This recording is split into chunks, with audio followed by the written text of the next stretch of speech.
Ok, entonces hoy día vamos a hablar, buenos días a todos y todas, a una nueva clase de biología fundamental, curso matutino de lunes y miércoles. Hoy día vamos a seguir con el tema de célula. Estábamos viendo un aspecto como históricos de la célula, ¿no es cierto? Y hoy día vamos a hablar un poquito sobre variantes y tipos celulares desde los procariontes, eucariontes, tipos de eucariontes, etcétera. ¿Ya? Lo primero es que tenemos aquí una célula procarionte y una célula eucarionte, ¿ya? Y yo creo que en el colegio ustedes les tienen que haber pasado algo, entonces no sé si ustedes me pueden aquí escribir cuáles son las diferencias que ustedes se acuerdan de las procariontes y eucariontes. Ojalá, pueden usar, recuerden, el rayado o pueden escribir, ¿ya? Eh, ahí en la pizarra virtual. Hoy día sí, po.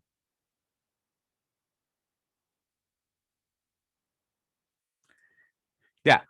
Ojo, que cuando Nelly está correcto, pero tienes que expresarlo de una manera correcta.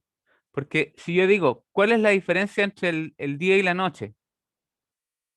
Y yo te digo, la luz. Tienes que decir, ¿cuándo hay luz? O sea, ¿entiendes? Cuando dices los organelos, yo que sé, entiendo lo que quieres decir, pero tienes que ser súper explícita en decir los organelos que complejos, que están presentes aquí y ausentes acá. No sé si me explico eso, ¿sí? Las procariontas tienen flagelo y las eucariontas no. El espermio no tiene flagelo,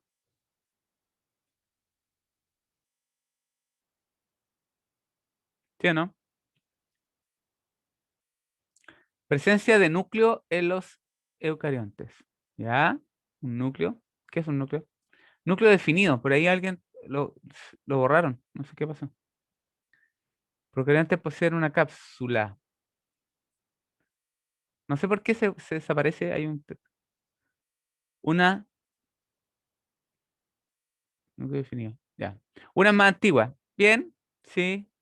Los procariontes tienen pared celular y membrana celular. Ya, ojo que los procariontes también tienen membrana, ¿ya? Y la cápsula no la tienen todos los procariontes. Y la pared celular hay que especificar porque las células de hongos y las de plantas también tienen pared celular. Entonces, ¿se fijan? No, eso no, ¿quién está Paula, quitina tienen los hongos, ¿ya? Quitina tienen los hongos. La pared celular de los Es que iba proca- a poner quitina y, o sea, celuloso. No no, me po, dejo terminar. pero eso es en eucarionte, no en procarionte. Basta, escribiendo al revés. Ya. En fin, dale, bueno. ¿Los procariontes pueden formar organismos pluricelulares? No, no hay pluricelulares procariontes. Bien, Javier, ahí hay una observación. Material genético está disperso en comparación con los eucariontes. Ya, eso es como, también es como una especie de mito del colegio, ¿ya?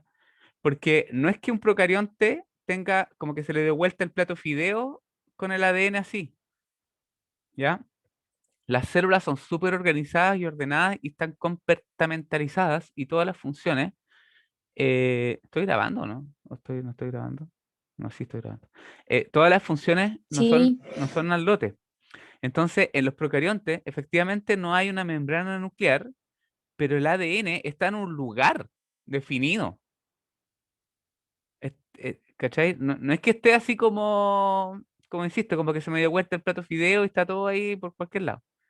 ¿Ya? Eso también es como un preconcepto erróneo, ¿ya? Porque imagínense lo delicado y complejo que es el funcionamiento de una célula, con todos los subcomponentes y toda la onda. El ADN, no sé, no está repartido en cualquier lado, porque igual tiene que haber replicación y toda la cuestión, traducción de señales y toda la onda, ¿ya? Aquí, esta es una tabla resumen súper chanta, que más o menos resume algunas cosas. En eucariontes, el ADN es lineal en el núcleo, ¿ya? ¿Qué significa lineal? Significa que en el núcleo, si yo agarro las hebras de ADN y las tiro, me quedo con una cosa así, ¿sí? En procariontes, el ADN es circular. ¿Qué quiere decir? Que si yo agarro el ADN y los tiro, me quedo con una cosa así, que da la vuelta y está pegado con sí mismo. ¿Ya? A eso se refiere. Esto tiene un núcleo que está definido por una membrana doble que envuelve al ADN. ADN. Está metido adentro de una membrana doble. Ahí, por eso es doble. No sé. Bueno, no se ve. No, filo. Ya, acá no hay un núcleo con membrana ni sistema de endomembranas. O sea, no hay retículos, esas cosas. ¿Ya? Mitocondrias y cloroplastos son solamente en eucariontes y acá no hay ni mitocondrias ni cloroplastos. Esto no sé si se acuerdan del colegio, los ribosomas son 80S. ¿Qué significa 80S? Y acá en procariontes los ribosomas son 70S.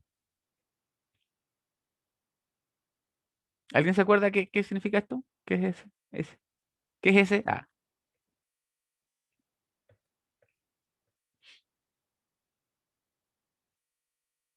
tiene que ver con el tamaño, pero ¿alguien se acuerda específicamente qué significa ese? Se llama coeficiente de sedimentación.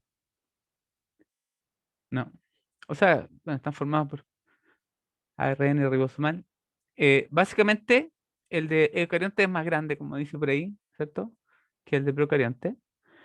Si yo los tiro en un gel, ¿ya? Y hago correr un reloj, este, que es más pesado, avanza, ¿no es cierto? Distinto que este, que es más liviano, ¿ya? Y más chico. Se mueven distinto en este gel, ¿ya? Entonces, a eso se le llama coeficiente de sedimentación y está relacionado con el tamaño. Este es más grande y este es más chico, ¿ya? Coeficiente de sedimentación y es una técnica que se mide en el fondo la distancia que se mueve en un gel en un tiempo determinado. Y así se saca el coeficiente de sedimentación. Las dos unidades principales son 60S y 40S, y en este caso son 30S y 80S. Cuando están juntas, son 80S y cuando están juntas son 70S. Lo interesante, fíjense que en mitocondrias y cloroplastos, o plastillos en general, los ribosomas, acuérdense que los mitocondrias y cloroplastos tienen ADN propio, que es circular, ¿ya? Que es circular, y tienen ribosomas 70S. ¿What? Ya, acá el ADN tiene intrones y acá básicamente no hay intrones, ¿ya? Hay algunos ejemplos, pero en general podemos como generalizar que no tienen. ¿Alguien sabe lo que son los intrones? Intrones suena como a un Transformer, ¿ya? Como una raza de los Decepticons, los intrones, no sé. Lo de los genes. Ah, no alcancé a escuchar, perdón. Algo de los genes. O sea, como que. ¿Me escuché? Aló. Sí, se escucha. Ya, algo de los Ya. genes, sí, po. Que es algo del ADN, como que cuando hace la transcripción quedan intrones y exones, como que unos se eliminan y los otros quedan. Claro, Bueno, así, justamente.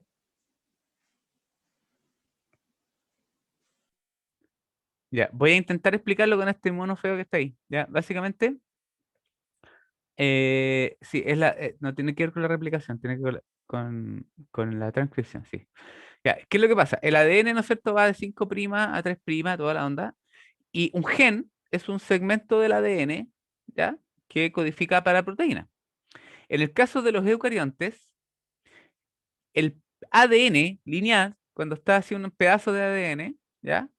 Y se tiene que hacer la transcripción, este ADN se corta y hay segmentos de este gen que no se leen, que no transcriben para proteínas, que se cortan, ¿sí? Y después los pedazos que sí se leen, se pegan y después ahí se lee. Y eso sale el ARN, ¿no es cierto?, para que se haga la proteína. ¿Ya? Entonces, ¿cuál es la... Y acá en los procariontes, esto se lee de corrido. No se corta, ni se une, ni se pega, ni nada, sino que la lectura es directamente del ADN al ARN. ¿Ya? ¿Cuál creen ustedes que es el sentido adaptativo o cuál es el aspecto como funcional de los intrones? ¿Cuál creen que ustedes que es la cosa? ¿Para qué sirve?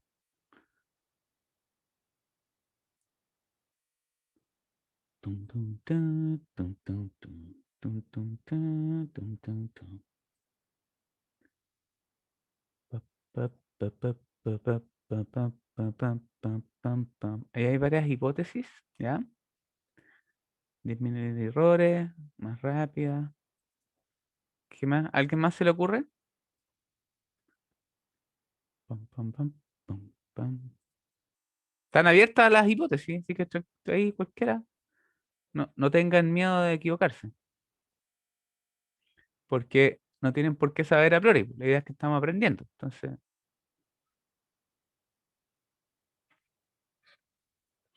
ya, no es ni para disminuir los errores ni para hacer más rápida la transcripción. Ya, a esto de cortar el pedazo que no se lee se le llama splicing alternativo. ¿Ya? ¿Y cuál es la ventaja respecto a esto? Que este mismo pedazo de ADN yo lo puedo cortar en otro lado. Y esto, en vez de cortarlo así, yo lo corto aquí, aquí y acá, y después lo pego y tengo otra secuencia. ¿Cachai? Entonces yo puedo tener más información de lectura, puedo tener más información en el mismo pedazo de ADN, porque dependiendo cómo lo corte y lo pegue, esa misma secuencia se puede leer diferente. Entonces es como que los eucariontes inventaron el punto zip antes de los computadores. ¿Se entiende? O sea, el mismo pedazo de ADN, ¿ya? Yo lo voy a poder partir y pegar, este pedacito, esta secuencia, lo puedo partir y pegar de distintas maneras y leer para atrás, para adelante, etcétera, ¿ya? Y con eso voy a tener diferentes marcos de lectura y voy a tener diferentes proteínas con el mismo pedazo de ADN. En el caso de los procariontes, la cuestión es así y se lee así y sale la proteína. Y ese pedazo de ADN no codifica para nada más que para eso. ¿Ya? Denme un segundito.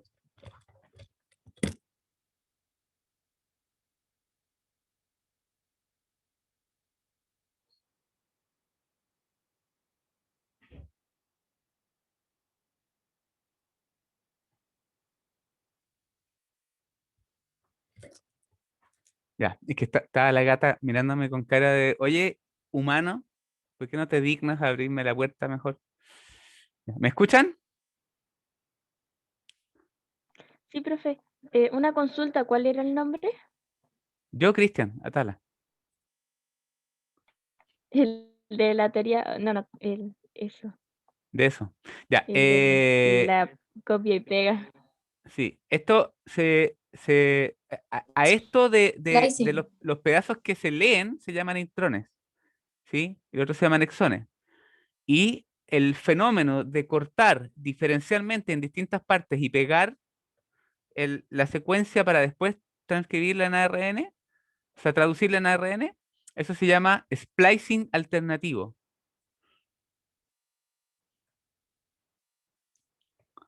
Espero no equivocarme. Sí, splicing. ¿Ya? Y entonces, en este caso no hay intrones, sino que los marcos de lectura son de corrido. O sea, se parte leyendo el ADN y se lee de corrido, hasta la vuelta completa. Y no hay como posibilidades de variar ahí. ¿Ya? También esto en general, las células eucariontes van de 5 a más de 100 micrones y las células procariontes de 1 a 10. O sea, en general son más chicas. Pero ojo porque hay procariontes grandes y eucariontes chicos. Entonces hay un rango donde se topan. Lo usual es que sean más chicos, pero depende. ¿Cachai? Entonces por eso ojo ahí. ¿Ah? Esto es un resumen súper chico, que hay más cosas y todo, pero ya, vamos.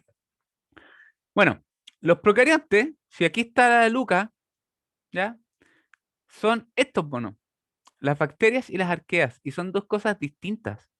Por años y años y años y años se consideraron las arqueas como un tipo de bacteria. Y hoy día recuerden que sabemos que son un dominio aparte, con reinos aparte. Un dominio está por encima del reino. Entonces ni siquiera son bacterias. No son bacterias. Las arqueas no son bacterias. De hecho, evolutivamente, si ustedes se fijan aquí en esta filogenia, están más cerca de los eucariontes. están más tirados para este lado de los eucariontes que de las procariontes, a pesar de que son procariontes, ¿ya? Y recordemos que no todas las arqueas son de estos que viven en el metano, en el azufre, ya ¿cómo se llama? En las cuestiones termales, así como a 100 grados. Hay algunas arqueas que son mesófilas, ¿ya? ¿Sí? ¿Sí? ¿Sí? ¿No? ¿No? ¿No? Bueno, la célula procarionte vienen las bacterias en dos sabores, las gram negativas y las gram positivas. Este no es un curso de microbiología donde tienen que saber mucho de esta cosa, pero básicamente es para que sepan un poco la diferencia. Esta es una técnica de tinción y que de acuerdo a las características de la pared, ¿ya? O sea, de la membrana, perdón, y de la pared externa de esta cosa, se tiñen o no se tiñen de cierto color. ¿Ya? Las gran positivas se quedan azules y las gran negativas se quedan rosadas.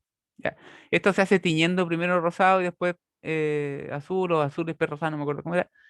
Yo no soy microbiólogo, pero la cosa es que en un caso se lava el colorante y queda el primero, y en el segundo caso queda el segundo. Bueno, ¿cómo son las gran negativas? Tienen una membrana plasmática, igual que la membrana plasmática de cualquier cosa con células vivas, ya que es una bicapa lipídica, típica con proteína y toda la onda. Tienen un espacio entre medio, tiene una capa de péptido-glicano. Péptido-glicano son péptidos con azúcar, péptido y glucosa, péptido y azúcar, péptido-glicano, ¿ya? Lipoproteínas, y las gram negativas tienen una membrana externa. Por otro lado, las gram positivas tienen la membrana, el espacio entre medio, y tienen una capa externa de peptidoglicano muy gruesa, ¿sí? Una como pared externa de peptidoglicano, ¿ya? Y eso hace que se produzca esta diferencia de tensión, de tinción, de tensión. Chan, chan, ¿ya? Este es un esquema de una célula procarionte. Tenemos que están los ribosomas, se fijan, el núcleo está ahí adentro. Ah, otra cosa que no puse aquí es que acá generalmente no hay plásmidos, que es ADN extranuclear. En el citoplasma, en los procariontes usualmente hay plásmido, que es ADN extranuclear. Ahora, sospechosamente, mitocondrias y cloroplastos tienen plásmidos igual que esto, ¿ya? Se fijan, aquí está el nucleoide, que es la zona donde está el ADN en procarionte. Y como yo les decía, no es que esté como que alguien agarró una célula procarionte, le echó el ADN y después hizo y lo revolvió así, qué sé yo. Están en un lugar, está en un lugar, no está rodeado por una membrana, pero no está a cualquier lado. La cuestión no es al lote aquí. ¿Ya? Y estas que están aquí a la izquierda, ¿qué son?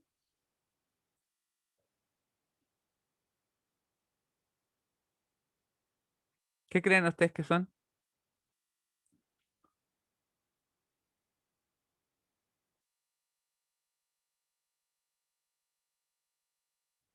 Tun, tun, tun, tun.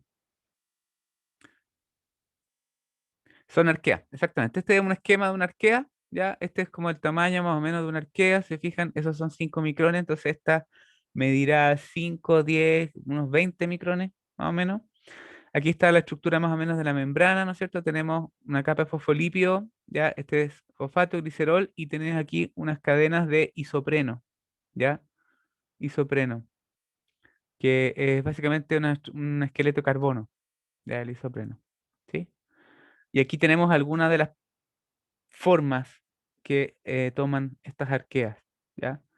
Generalmente estas se identifican más con técnicas moleculares que morfológicas, ¿ya? Porque no hay tantos caracteres como para identificarla hacia el ojo, ¿ya? Yo tengo una amiga que fue compañera de curso mía que se llama Cristina Dorador, que ahora es que es científico, muy reconocida como científico, estuvo en los grupos de Fondes, etcétera, y hoy día se fue para candidata constituyente en Antofagasta. Es seca, ¿ya? Ella fue compañera de curso mía en la U en pregrado, ¿ya? Para que no traten mal a sus compañeros, no saben después si van a ser famosos después de grande. Y la cosa es que ella trabaja con biodiversidad microbiológica en salares y lagunas de altura en el norte, ¿ya? Y ahí ha encontrado un montón de arqueas y bacterias Sí, es súper loco porque después los compañeros de curso terminan de, no sé, de ministro o de, no sé, qué sé yo, ¿cachai? Uno nunca sabe. Bueno, entonces ahí han encontrado, por ejemplo, un montón de arqueas y bacterias que tienen propiedades biotecnológicas interesantes y la misma diversidad importante. Y tienen algunos papers que muestran cómo la industria del litio ya tiene un costo ambiental súper grande, porque la industria del litio, si bien sustenta todo el hipismo europeo de tener autos eléctricos y las baterías de los computadores, todo ese hipismo falso, pseudoecologista, se sustenta en hacer concha a todos los salares en el norte de Chile, po, ¿ya? Y sacan agua, ¿ya? Y eso perjudica todo el ecosistema y todo el microbioma muy complejo y poco estudiado de ahí. ¿Ya? Así que, y hay papers que muestran eso, pues el costo de ser hippie con el auto eléctrico. ¿Ya? No, el reino cromista son eucariontes, por si acaso. Daniela, los cromistas es un reino del dominio eucarionte. ¿Ya? Y algunas algas son cromistas, etcétera. Pero no son bacterias. ¿Ya? Ok, aquí, hasta aquí, ¿cómo vamos? ¿Como avión o cero? ¿Cómo vamos? ¿Vamos bien? Esta diatriba así sobre la Cristina y el norte y todo fue a propósito de las bacterias y las arqueas. O sea, bueno, ya. La otra vez yo la invité para dar una charla y estuvo en el instituto hace unos años, no me acuerdo cuándo. Y la charla fue bacana, así, todos quedaron así, guau, porque mostraba que lo que mostraba era que la función ecosistémica estaba sustentada por la biodiversidad rara de microorganismos. Es decir, habían organismos que eran poco frecuentes dentro de todo el microbioma y que esos poco frecuentes eran los que daban cuenta de ciertas funciones clave como fijación de nitrógeno o metanogénicas o algunas cuestiones así como súper clave en el ecosistema y estaban dadas por unas pocas bacterias. Entonces el ecosistema era medio sensible a las perturbaciones. No, súper entretenido, súper, súper loco. Bueno, estas son como los sabores generales de las células procariontes. Y esto es una simplificación. Después no me vayan a decir, pero profe no mostró las arqueas marinas que viven en la boca de los delfines. O sea, ya, está bien. No. Esto es una cuestión general, ya, súper general. ¿A todo esto no saben que ustedes tienen arqueas en su boca? ¿What? Sí, bueno. Aquí tenemos entonces bacterias, arqueas, gran positiva, gran negativa. Y estos son como los dos típicos sabores de bacterias y esta es una arquea. ¿Ya? Ahora, las células eucariontes, yo voy a mostrar cosas súper generales. Después no me hagan bullying porque no les mostré todo lo que existe en el universo porque estaríamos 100 años. Entonces, aquí tenemos células eucariontes y estos son 4 sabores generales de las células eucariontes. La célula vegetal, la célula animal, la célula fúngica y un protista. ¿Sí? Este protista tiene cloroplasto, pero hay un montón de protistas que no tienen cloroplasto y aquí faltan los cromistas, ¿cierto? Pero bueno, ya está, ¿no? ¿Qué me pueden decir de estas cosas? A ver, sí, yo creo que hay cosas que más o menos ya han mencionado o las cachan. Por ejemplo, de esta, ¿qué tiene como particular?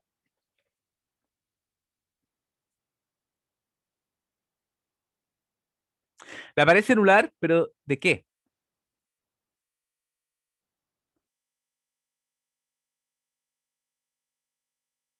¿La pared celular de qué?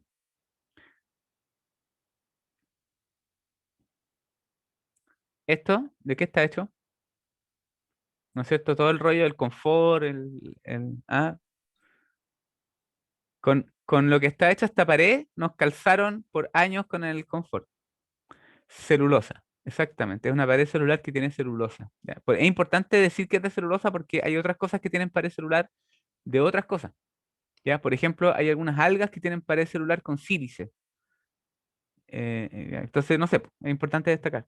Ya, ojo, esto es bien interesante. Yo se los mencionaba la otra vez, ¿ya? Esta es como la típica célula vegetal que tiene cloroplasto, que tiene vacuola, pero en una planta hay un montón de células que no tienen vacuola, que no tienen cloroplasto.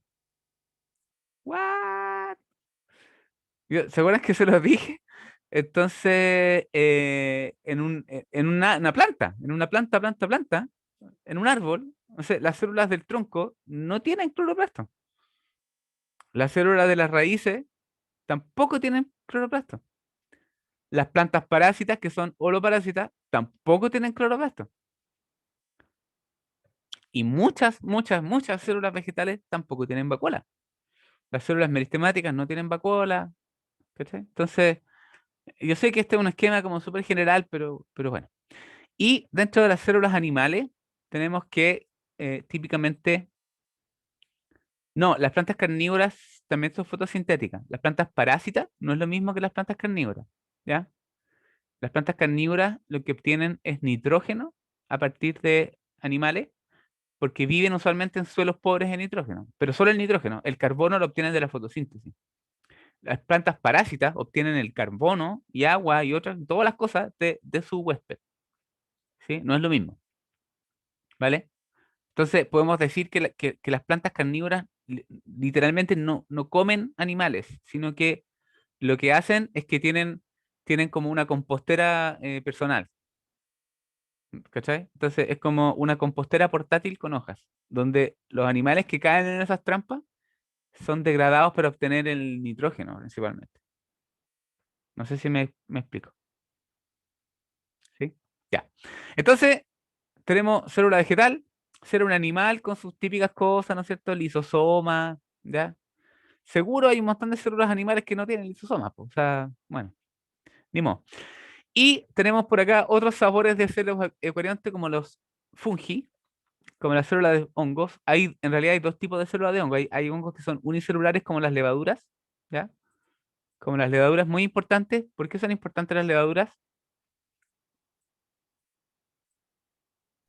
Para hacer la cerveza o Exactamente. también para hacer queso. Para hacer la cerveza, Queso para hacer el y whisky, pan, para hacer pan, para hacer vino, ¿ya? el Entonces, chocolate. el chocolate también se fermenta, efectivamente. El té también se fermenta. Ya, entonces es importante la levadura porque para comer, por ejemplo, un completo con chela, con un fan chop, requiero levadura.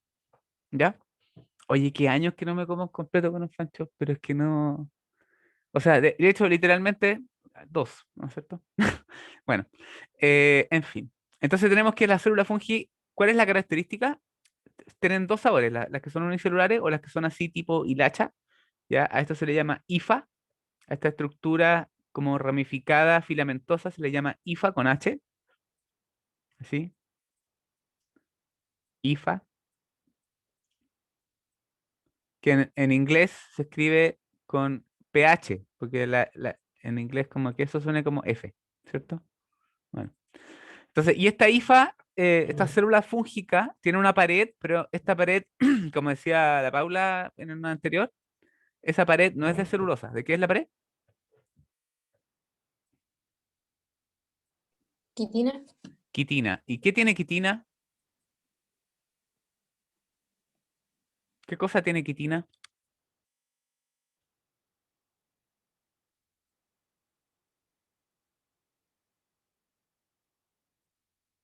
¿A qué le suena quitina?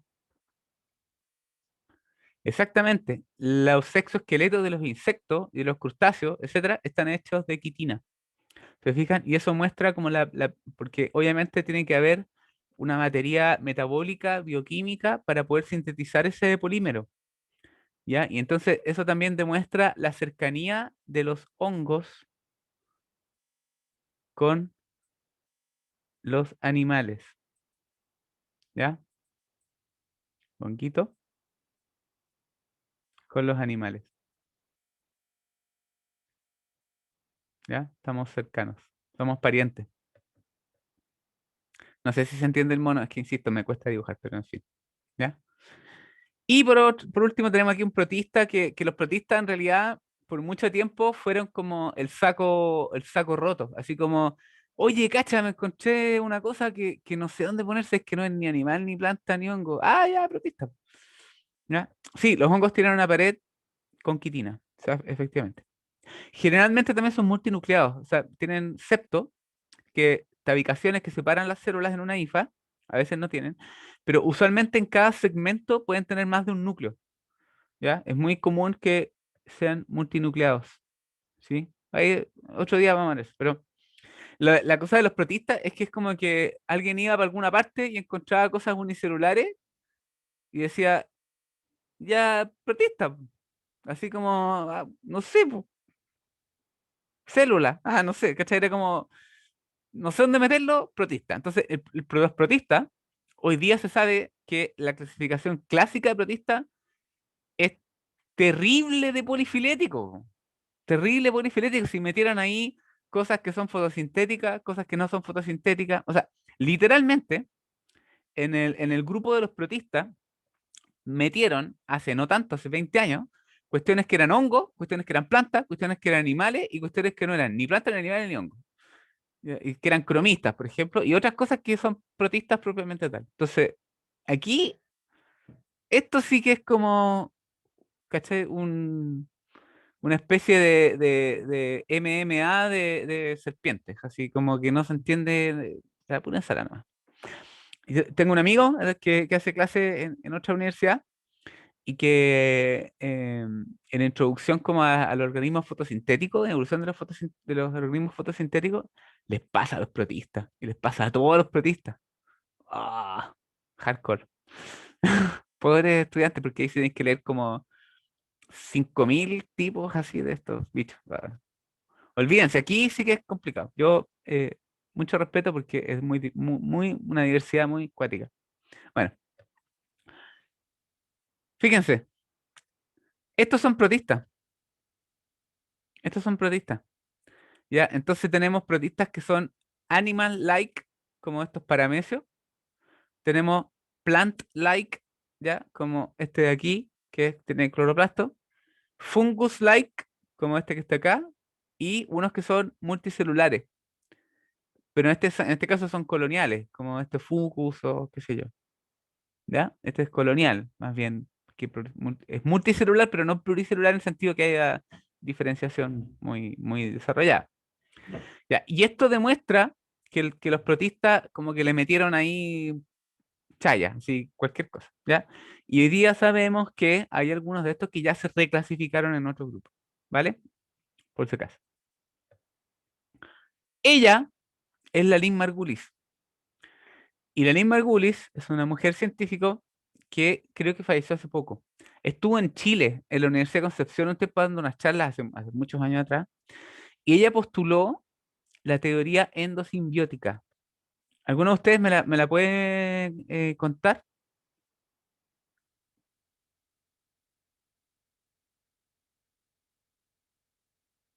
Profe, Sí, es sobre que era ¿cómo se llama esto? Una célula procarionte. ya. Se había sido tragada por otra célula y esa célula procarionte eh, producía su propia energía. Ujú, Y así exacto, se formaron las mitocondrias y los cloroplastos. sí. Mire, nosotros sabemos que existen las cianobacterias. Las cianobacterias son bacterias, literalmente bacterias, que son fotosintéticas.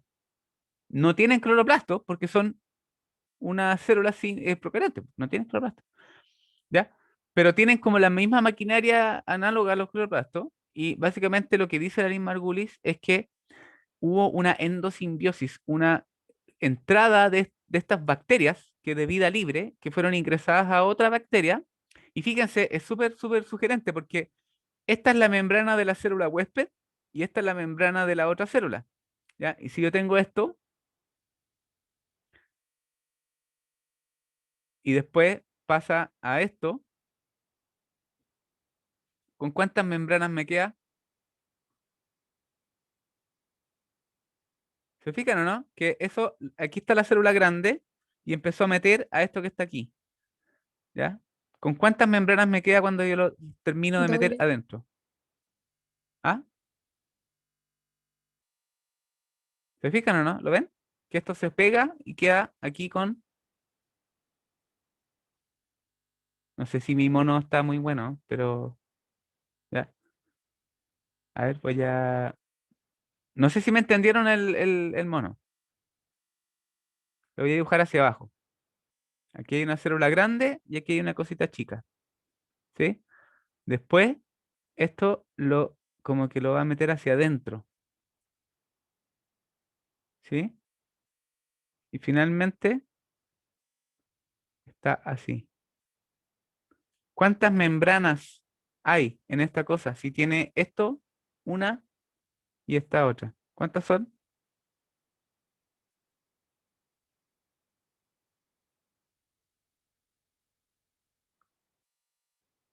¿Aló? ¿Aló? ¿Me están escuchando, no? No sé si se cortó. Profe, creo que se le quedó pegado, o no sé si fue a mí. Sí, profe. Yo creí que era mi internet, pero creo que se Ahí, pegó. ¿ahora sí? ¿Me escuchan? Sí, ahí sí. Sí, ahora sí. Ya, no sé qué pasó. Estaba, parece, pegado. Ya, pero lo que estaba tratando de decirle es que este es como el proceso de una célula original, una bacteria, y al ingresarlo por, no es fagocitosis, porque fagocitosis implica que se lo come, digamos, es como endosimbiosis, ¿ya? Endocitosis. ¿Cuántas membranas queda en esta cosa? ¿Me escuchan?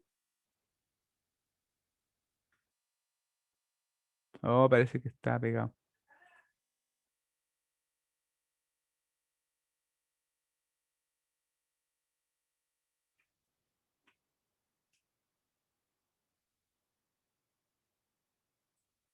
Mm. ¿Se cayó internet?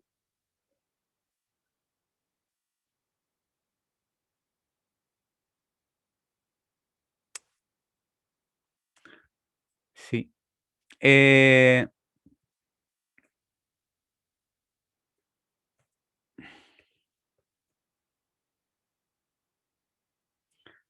denme un segundo.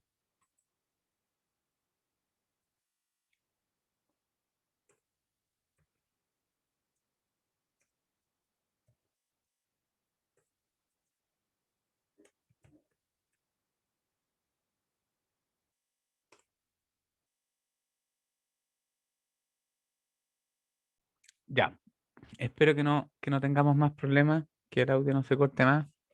Bueno, cosas del fútbol.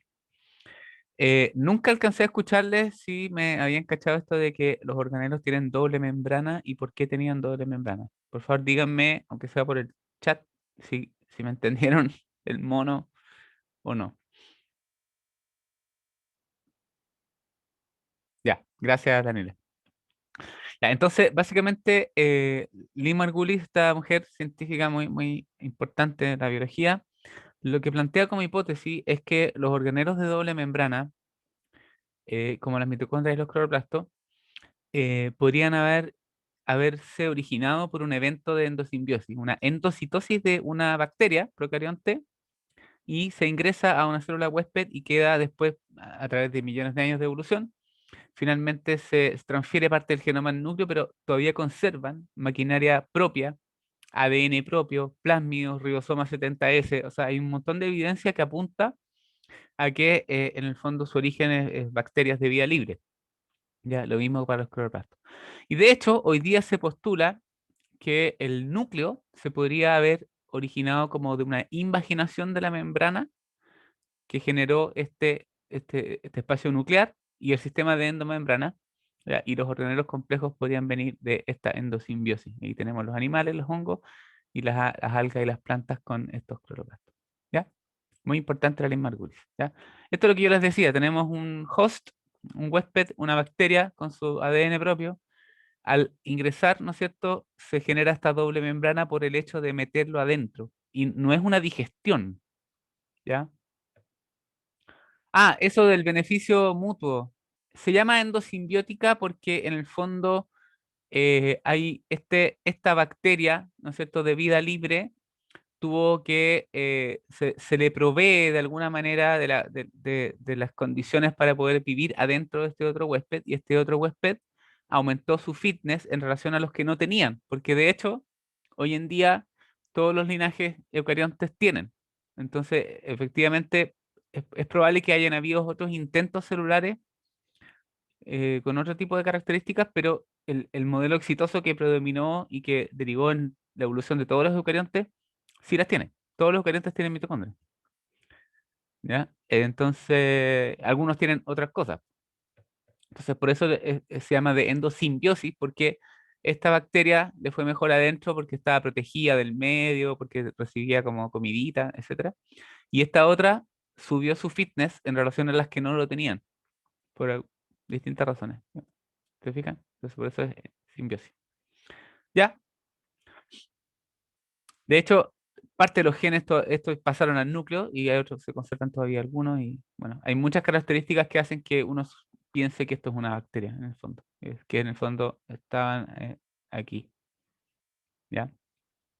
El ADN de las mitocondrias y los cloroplastos es circular, tienen plásmido, tienen ribosoma 70S, o sea, está diciendo. Igual, esto es una teoría que está basada, ¿cierto?, en cierta evidencia, eh, y que parece ser bastante razonable, tiene bastante apoyo esta teoría. ¿Ya? Acá tenemos cómo fue la evolución de los eucariontes en distintos linajes con cloroplasto. Ya, tenemos aquí la primera introducción de un cloroplasto, que era una cianobacteria de vida libre que se ingresó adentro de un huésped, ¿ya? Y este huésped entonces finalmente se transformó en un cloroplasto, ¿ya? Tenemos por acá las glaucófitas, que son un linaje medio extraño de algas, ¿ya? Tenemos, y aquí se generan dos linajes, todos los que se generan de un evento único de endosimbiosis son la línea verde, o sea, las plantas verdes, o sea, las algas verdes, las plantas terrestres, y las euglenas. Y cáchense, acá esta cuestión es loca, porque hay eventos secundarios de endosimbiosis. O sea, tenemos una célula que metió una bacteria y después una célula que metió a la célula que tenía la bacteria. Entonces vamos a encontrar, por ejemplo, en las euglena, cosas con 3 membranas. Y acá, en estos linajes de acá, que de nuevo, hay gente que estudia esto, yo realmente lo admiro porque es súper complicado, hay eventos hasta cuaternarios de endosimbiosis. O sea, una célula que metió adentro otra célula, que metió adentro otra célula, que metió adentro otra célula. Así como unas mamushkas, como esos rusos. Entonces van a encontrar algunos linajes raros que tienen organelos con 4 membranas. ¿What? Sí. Eh, Así es. No lo inventé yo, esto así ocurrió. Entonces tenemos aquí un evento endosimbiosis. Ya. Este grupo de todos los que derivan de un solo evento de endosimbiosis se llaman también arqueoplástides. Así le pusieron como a ese grupo. No tiene como un valor taxonómico muy claro, pero arqueoplástides sería como una especie de super reino, ¿no es cierto? Que en el fondo todos los que derivan de un solo evento de endosimbiosis. Y todos estos linajes, aquí hay un evento secundario de endosimbiosis, ¿se fijan? Y acá también. Otros linajes hay otros eventos de endosimbiosis secundaria, terciaria y hasta cuaternaria. ¿What? Loco. Anda a aprenderte así como los ciclos de vida, no, o sea, ¿qué son? Ya. Bueno, la pregunta es, ¿y cómo se estudian las células? ¿Cómo se estudian las células?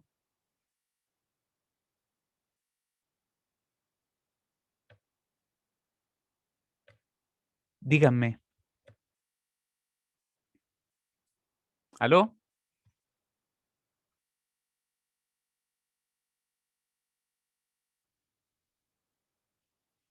No sé si además se quedó pegado o qué onda. No, profe, que estaba pensando. Ah, están pensando. Ya. Depende. ¿De qué depende? ¿Cómo se estudian? ¿Qué se requiere, digamos? Eso, po. Javier ya lo dijo, pero dilo para todos, pues no me digáis a mí nomás, po. Voy a mandar un mensaje para todos. Sí, se refiere a esto. Para poder estudiar las células, se refiere a que requiero un microscopio, ¿ya?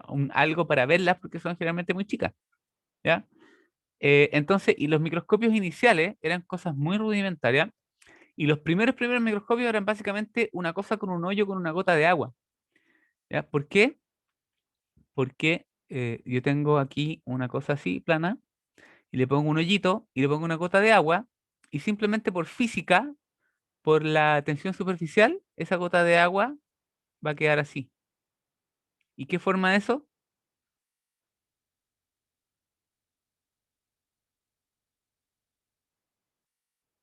Un lente biconvexo, ¿cierto? O sea, una lupa, ¿sí? Entonces, si yo pongo aquí el ojo, voy a ver aumentado, ¿ya? Los primeros eran así, súper, súper chanta. Y después hubo un mayor desarrollo de la óptica para generar lentes de mayor calidad y empezaron a ver estos primeros microscopios con energía lumínica, ¿no es cierto? Que permitían aumentar un poquito más, ¿ya? Aumentar un poquito más, ¿sí? Esto es un microscopio clásico como actual de colegio o de universidad, ¿no es cierto? Básico, que es un microscopio óptico, ¿ya? Este se llama base, este se llama brazo, ¿ya? Este se llama platina, la fuente de luz, el condensador, esto se llama revólver. Cada uno de estos lentes se llama objetivo, ¿ya? Y este se llama el lente ocular, ahí está el ocular, ¿ya? Y aquí tenemos los para ajustar. Este es un típico lente que en el fondo reemplazaron la luz solar que rebotaba aquí en un espejito que se podía mover para que yo lo hiciera pasar por aquí. Ahora tienen una fuente de luz que es una ampolleta, ¿ya? Son eléctricos, en el sentido de que usan luz eléctrica, ¿sí? La luz pasa por aquí, de acá yo tengo mi muestra y obviamente la luz pasa y lo que yo voy a ver está aumentado y lo que es más denso a la luz va a hacerse ver más oscuro y lo que no es más claro y con el color y toda la cosa, ¿ya? Este es como lo mismo, pero explicado en un esquema, ¿ya? Tenemos una fuente de luz, el condensador hace que los rayos pasen por la muestra, ¿ya? Y después uno mira acá, ¿sí? Hoy día, pero existen más microscopios, ¿ya? Existe el microscopio óptico, también existen los microscopios electrónicos. Si el microscopio óptico usa fotones que pasan por la muestra, ¿qué usa, qué usan los microscopios electrónicos? Usan electrones. Entonces, en vez de hacerle pasar fotones, usan electrones y las muestras tendrán diferente refractancia electrónica, ¿no es cierto? O transmisibilidad electrónica. Y hay dos tipos, el de barrido, el scanning, y el de transmisión, ¿ya? El SEM y el otro. Y también existen unos microscopios modernos que se llaman de exploración por sonda, y estos ya son así, locos, porque los de exploración por sonda, hay algunos que tienen resolución atómica, o sea que yo puedo como ver átomos. ¿What? Sí, es loco, pero es cierto, ¿ya? Tienen resolución atómica. Así estamos. Ciencia ficción, pero de real life. Bueno, ¿para qué decir la distopia que vivimos actualmente? En fin, aquí tenemos la U tiene microscopio electrónico. Sí, yo no, pero la U, así como en general en alguna parte, sí. Sí, sí hay microscopio electrónico. Yo no sé si les contaba, yo cuando era cabro, cuando tenía como la edad de usted, un poquito mayor, trabajaba en investigación con una profe de paleobotánica y estábamos estudiando unas esporas de gleichenites que son unos, bueno, helechos fósiles ahora mismo, ¿ya? La cosa es que fuimos a sacar una foto a la Chile, al microscopio electrónico de Barrío, y el microscopio electrónico de Barrío era una pieza como de unos serán 8 metros cuadrados, 10 metros cuadrados. Ese era el microscopio electrónico de barrido. Y hoy hay microscopios electrónicos de barrido de mesón. Yo los pongo al lado del computador y son como el porte de una impresora grande. What? Y los chinos te los venden así por un centavo de lo que costaba uno de los otros. Loco. Bueno, aquí tenemos como los principios básicos de los que son de exploración por sonda, son estos que están aquí. El microscopio electrónico de barrido hace generar una placa, entonces uno puede observar la muestra como en 3D. ¿Ya? Obviamente esto se reconstruye con un computador. Y el otro es de transmisión. ¿Ya? Aquí tenemos distintas fotos. Este, por ejemplo, es una foto de un microscopio óptico. Este es un microscopio electrónico de transmisión. Se fijan que aquí yo tengo una resolución que me permite ver organelos, incluso dónde están las membranas. O sea, tiene una resolución mucho mayor que este. ¿Ya? Y este es un microscopio electrónico de barrido, que la gracia que tiene es que me permite ver en 3 dimensiones, como 3D. ¿Ya? No sé si han visto reconstrucciones 3D de estas cosas. Este es un polen. Y esto es una imagen de los de exploración por sonda, que claramente también son interpretados por computadores y a veces que no están intuitivos y hay que ser como medio experto para cachar qué significa esto, digamos. O sea, yo personalmente no tengo idea qué significa esto, pero esto es la salida de alguno de estos tipos de microscopios. Hay algunos que son más como que se ve como algo, digamos, pero esto no sé cómo interpretar. Tengo idea. Bueno, ya. ¿Cuál es la diferencia entre una célula animal y una vegetal?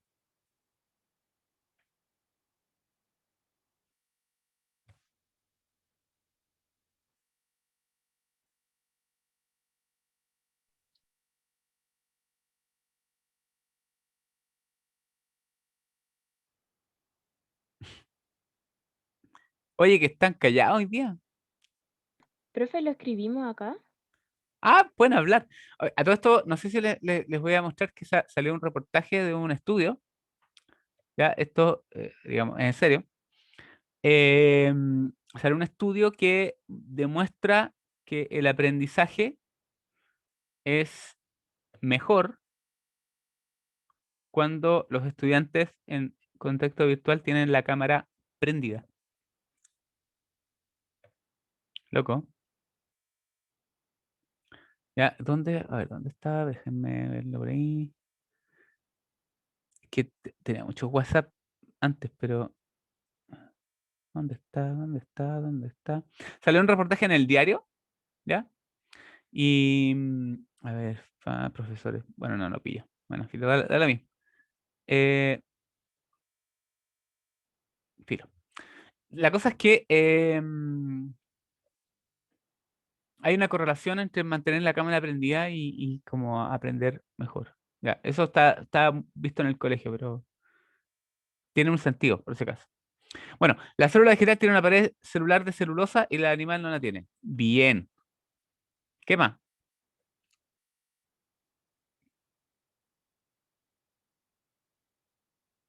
What else?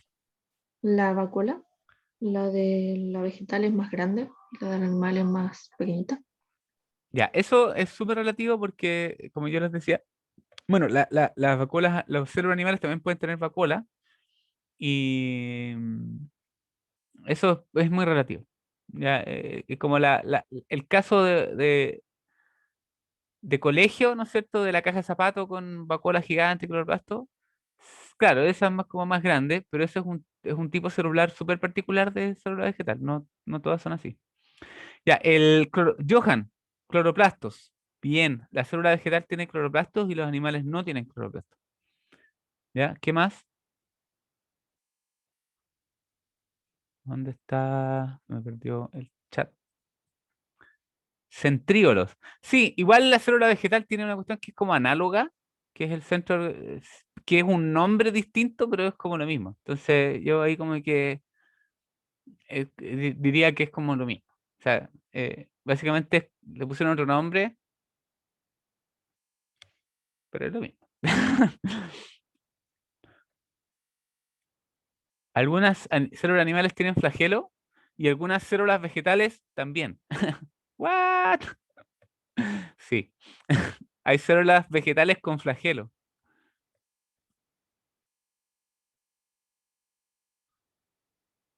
Oh.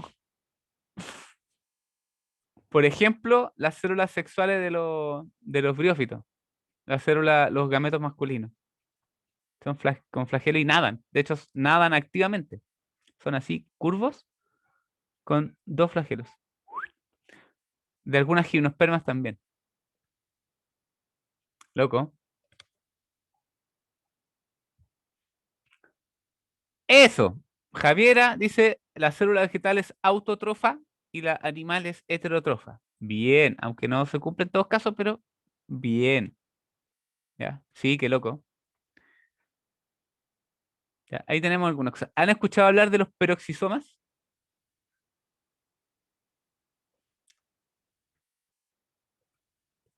¿Qué hacen? ¿Qué son los peroxisomas?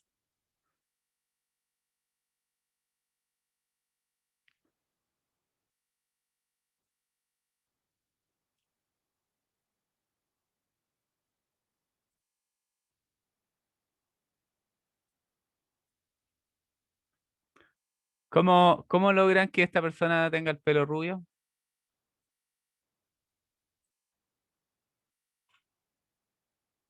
Con agua oxigenada.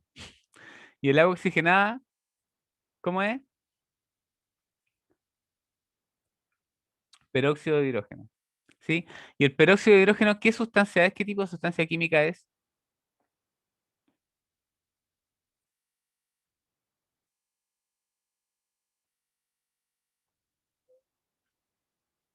Algo así.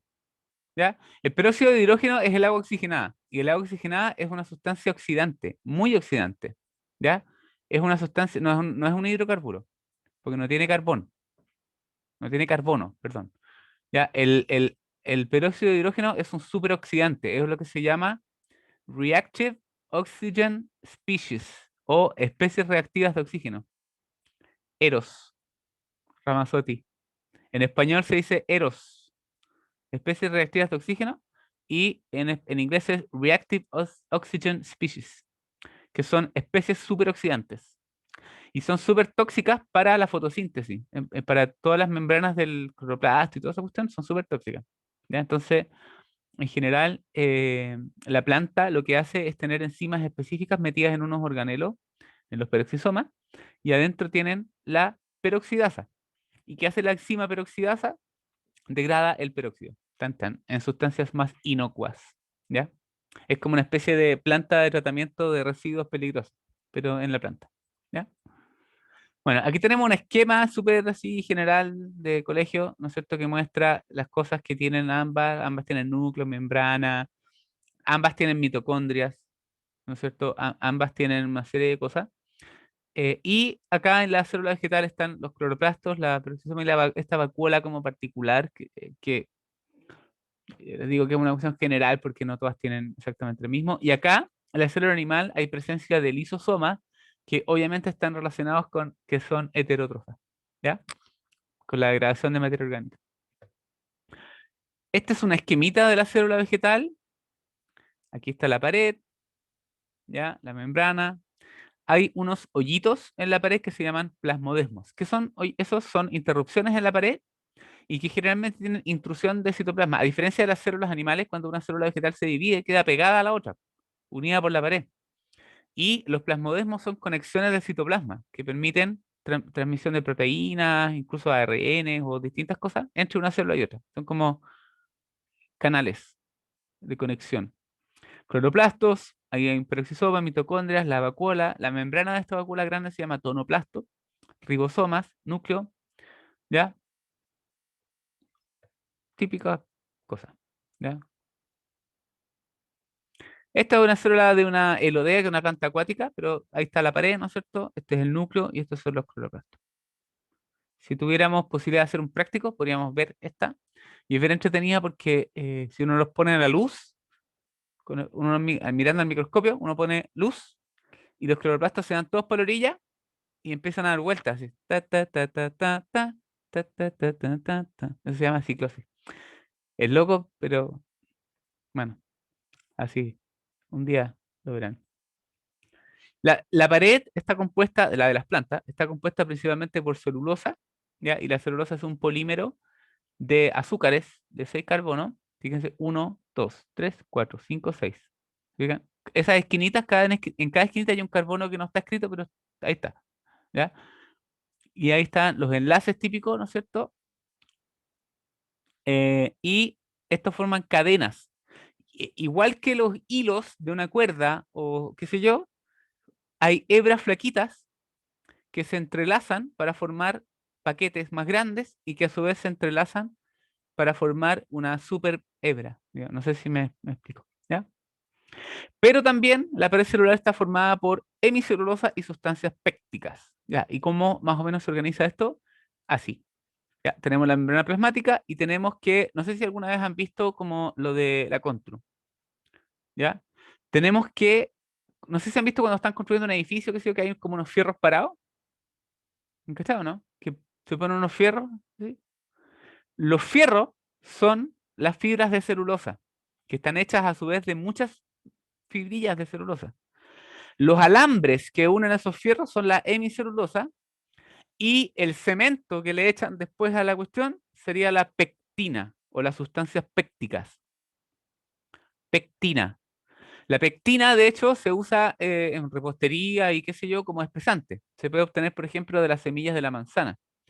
¿Ya? Y la pectina es un espesante y literalmente es como el relleno. ¿Ya? Entonces, esto podríamos decir que es un material compuesto, un composite material, porque tiene una fase continua y una fase discontinua.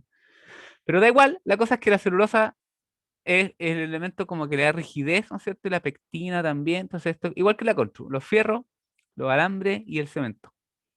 Más o menos, a mí se me ocurre así, a alguien no sé, si se le ocurre otra analogía, está bien. ¿Ya? Y, ¿qué hora es? Vamos muy brevemente a mencionar algunos organelos que están presentes en la célula vegetal, obviamente los que son similares a los animales, ya, ni modo. Esta es una mitocondria, tiene doble membrana, tiene una membrana externa, una membrana interna, ¿ya? Un espacio intermembrana, adentro tiene estas como vueltitas que se llaman crestas mitocondriales, está llena de ribosoma, ¿ya? Tiene estos ADN circular y tiene estos que parecen koyak, ¿ya? Que hay gente que le dice proteína koyak. ¿Ya? ¿Alguien sabe cómo se llama esta proteína?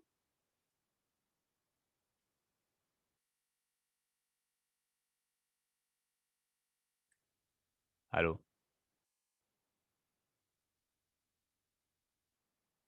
¿Alguien sabe cómo se llama esa proteína? Se llama ATP sintasa. ¿Y qué es la proteína o el complejo proteico? En realidad es una proteína compleja de muchas partes, que es la que es responsable de aprovechar este gradiente de protones para sintetizar ATP. Esta es la que hace la magia, digamos. ¿Ya?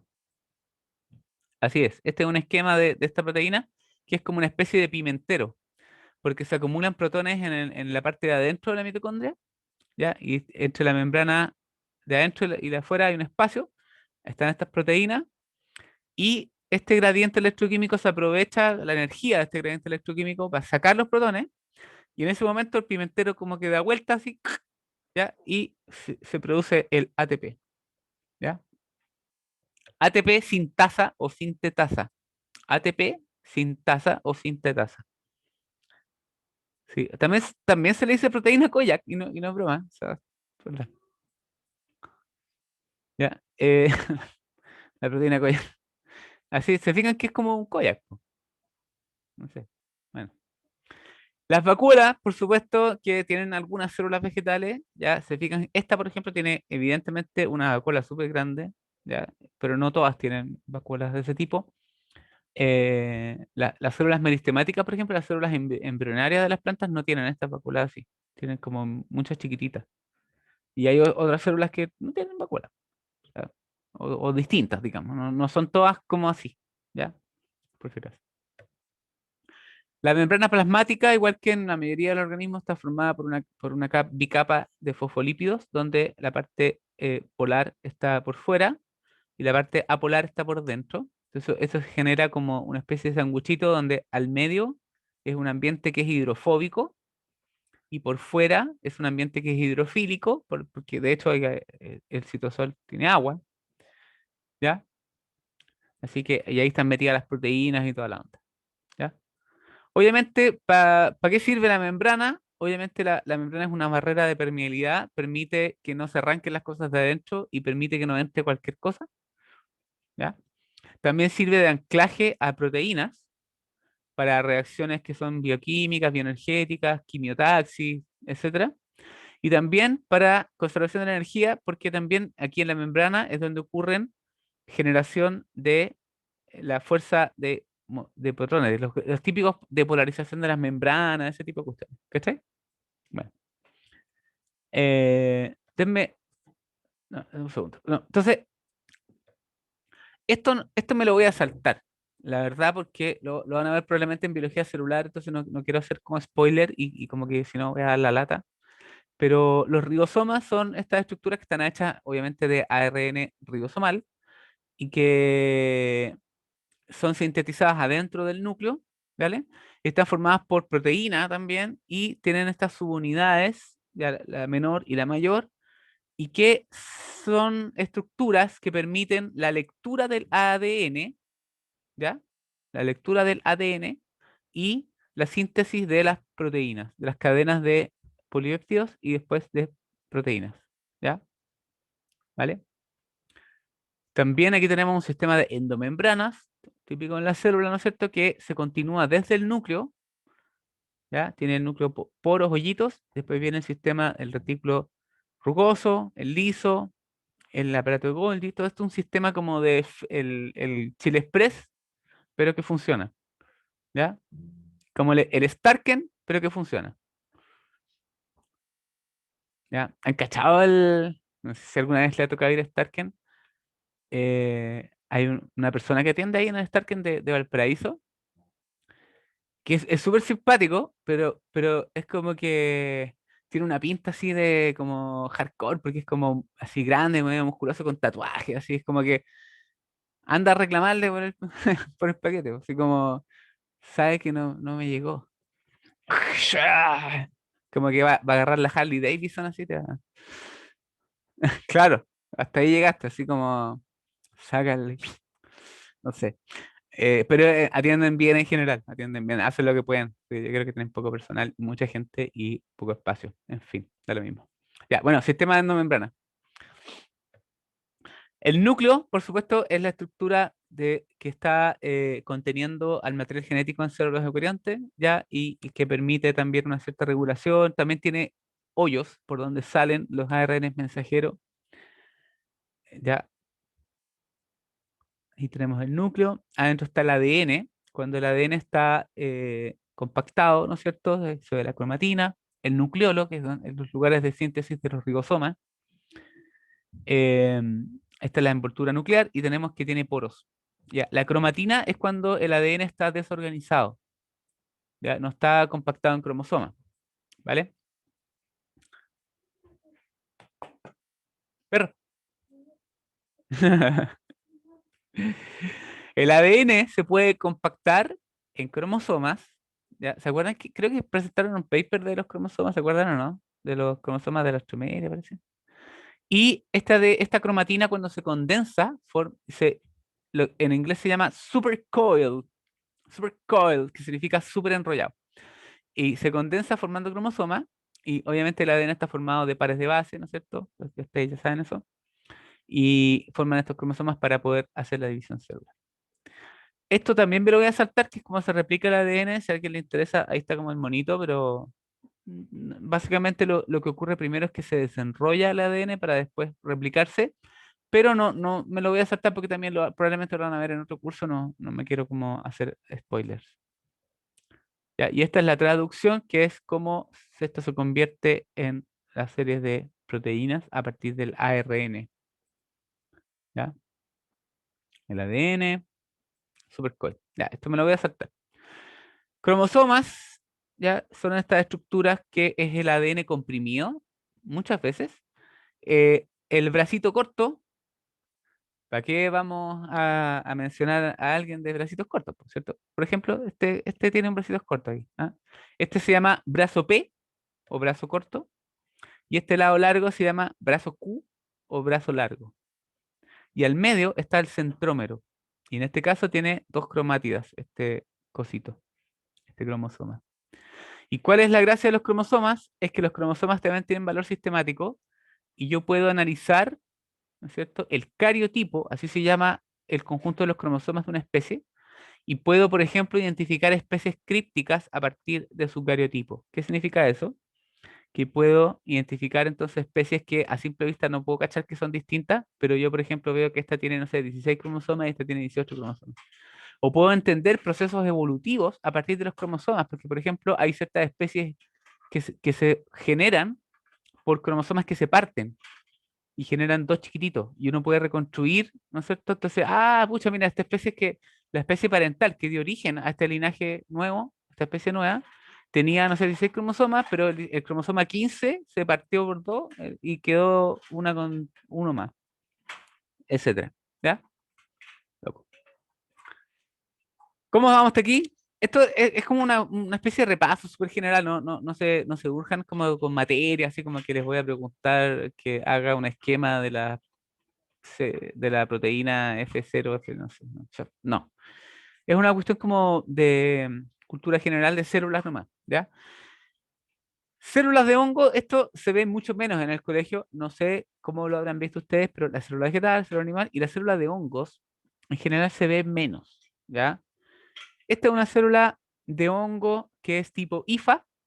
Las IFAs pueden ser septadas cuando tienen tabiques entre una y otra, y la célula puede ser cenocítica, o sea, las IFAs pueden ser cenocíticas cuando no tienen tabicación entre células, ¿ya? ¿Nunca lo viste? Y recordemos que los hongos también pueden ser unicelulares, como en el caso de nuestras queridas y amadas levaduras, que nos permiten tomarnos la chela, ¿ya? Tomarnos un copete, ¿no es cierto? Comer pancito, ¿ya? Y todas las cosas que requieren fermentación, eh, como el vino. Recordemos que istum vinum, bonum vinum. Vinum generosum. Rativirum curiare probum animosum. ¿Ya? Yo sé que es miércoles, pero quedan 2 días para el viernes. Ya. Entonces, la cosa es que lo puedes escribir en español. ¿Qué cosa quieres que escriba en español? Esto de abajito en donde sale A y B y con TIF y lo que sale abajito de los hongos. Ya. Ojo, es que, bueno, igual es como súper simple, ¿eh? Así. IFA aceptada, ¿ya? Y en español, IFA cenocítica. Así. ¿Ya? Yeast es levadura. Esto es levadura. ¿Va? Ahí sí. Pared celular. Tienen pared celular. Ya les decía. Ahí se llama poro, septo. Y así se ven cuando ustedes hacen un hoyo en el suelo y se ven como unas hilachas blancas, muy delgaditas, que no son las raíces de una planta, sino que se ven como unos pelitos. Esos son hifas. Lo mismo cuando les sale, no sé, en algo que se pudre, que se ve como que tuviera pelitos. Ya, esos son como las hifas del hongo. ¿Ya? Sí, poner problema. Micelio. El conjunto de las hifas se llama micelio. Gracias, colega. ¿Ahí quién me dijo? Gracias, Catarina. Efectivamente, el conjunto de las hifas, todas las hifas forman el micelio. ¿Ya? Este es un esquema de la pared celular de los hongos. Se fijan que a diferencia de la celulosa, ¿ya? Lo que le da como la rigidez es la quitina. Entonces tenemos la membrana celular, igual que las membranas de cualquier cosa, una bicapa lipídica, fosfolipio, toda la onda. Tenemos que sobre eso se deposita quitina, que también es un polímero. Es un polímero, este es el polímero de la quitina, que también es re parecido. Fíjense que tiene 1, 2, 3, 4, 5, 6 carbonos, ¿ya? Pero tiene un grupo acá que tiene nitrógeno, ¿ya? Tiene un grupo que tiene nitrógeno. Eso es una pequeña diferencia con la celulosa, ¿vale? Pero si se fijan, es como igual. O sea, es súper parecido. porque también es una exosa, tiene oxígeno, tiene ahí el grupo funcional ahí, es como súper parecido. ¿Ya? Bueno, se une el polímero, forma la quitina, y sobre esta capa de quitina tienen beta-glucanos, que son azúcares, y sobre eso tienen manoproteínas. ¿Qué son manoproteínas? Son proteínas con manosa. ¿Qué es la manosa? Un azúcar. ¿Ya? Entonces tenemos membrana, después quitina, después beta-glucano y después manoproteínas. ¿Qué son las manoproteínas? Proteínas que tienen unidas a ellas azúcar. ¿Cuál azúcar? Manosa. ¿Ya? Sí, son exosas. ¿Sí? ¿Vale? Ahí está. Ah, ¿cuántas carbonos tiene la manosa? Creo que 6, pero no sé, no estoy seguro, tendría que revisarlo. Yo sé que la quitina está formada por monómeros de exosa, ¿sí? Pero no sé si la manosa, no me acuerdo. Podríamos revisarlo. O sea, yo les he dicho, esto es True Story. eh, Perdón, que está con lo de manosa. Ahí está. La manosa es un azúcar. ¿Y cuántas tiene? 1, 2, 3, 4, 5, 6. Sí, tiene 6. Tiene 6. Vamos a ver. Ya. Gracias por la. Ya. Y lo último que vamos a ver hoy día son tipos celulares vegetales. ¿Ya? Estos son como un overview sobre diversidad de células. ¿Ya? Para que ustedes vean que no todas las células son iguales. Y esto yo sé que se ve menos en el colegio. No sé si alguien me podría decir si esto lo vieron en el colegio. Como hongos, así con este nivel, así como cachar que tenían en la pared, estas cosas, ¿no? No sé. No. No. Se fijan que son una parte súper importante de los eucariontes, po. Entonces, como que en el colegio, así como animales y plantas, chao. Oye, los hongos, no, no sé, yo, sí, qué sé yo. Pero los hongos son una parte re importante. Y eso que considerar los hongos, las plantas y los animales, todavía estamos dejando fuera otros eucariontes. O sea, yo también entiendo que en el colegio no se puede ver todo el universo, po, pero igual loco porque los hongos son súper importantes y están en todos lados. Nosotros vemos líquenes en cualquier lado, vemos si el patio está muy mojado, le salen champiñones, ¿no es cierto? De la PTU, ¿qué le preguntaron por la pared de los hongos? ¿What? Johan, ¿what? ¿What? Qué loco. Bueno, no todos tienen por qué saber, si esa es la verdad. Sí. Pero hoy día hay que decir que si uno no sabe, solo tiene que saber escribir en Google para poder encontrar la respuesta. ¿Sí? Y si no, consultar Wikipedia, porque es súper bueno. Descomponedores, sí. Ay, qué loco. Bueno. Ya, entonces ahora vamos a ver un overview sobre tipos celulares vegetales, como para que ustedes cachen que no todas las células vegetales son la caja de zapatos, ¿cachai? Con esa típica como así, po, como esa. Esa. Esa es como la de colegio, así como de libro, qué sé yo. Pero no todas las células vegetales son así. ¿Ya? Entonces, ojo ahí porque es como una sobresimplificación, ¿vale? Si nosotros tenemos un esquema, ¿ya? Tenemos que los tejidos vegetales están formados por distintos tipos celulares. Todos se forman a partir de un tejido que son células embrionarias y que se mantienen en el adulto. Es como que nosotros en un humano tuviéramos una cabeza, en la punta de la cabeza un pedazo de feto y en la punta de las patas otro pedazo de feto, como de embrión, que se siguiera dividiendo. ¿Ya? Entonces las plantas mantienen células totipotenciales como stem cells o células madre en el adulto y crecen forever. O sea, una planta cuando deja de crecer es cuando está muerta. ¿What? Ya. Entonces, estas células meristemáticas son chiquititas, tienen un núcleo bastante prominente.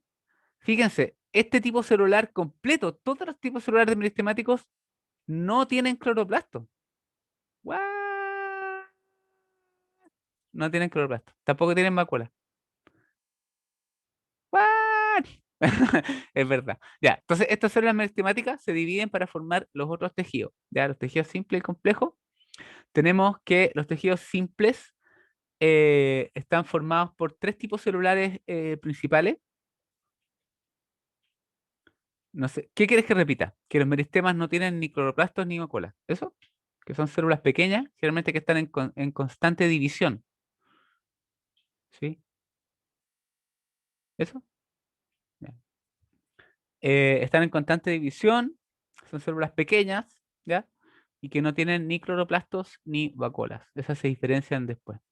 Bueno, los tejidos básicos, que son como el relleno de la planta, están formados por el parénquima y el colénquima, ¿ya? El parénquima es un tejido de relleno que cumple muchas funciones. Son células que son relativamente indiferenciadas y dependiendo de la función, son las características que va a tener. Por ejemplo, el parénquima que está en las hojas, usualmente sí tiene cloroplasto, ¿ya? Sí tiene vacuola y es como la célula vegetal del libro, ¿ya? El parénquima, ¿ya? Pero ese es un tipo celular, po, ¿cachai?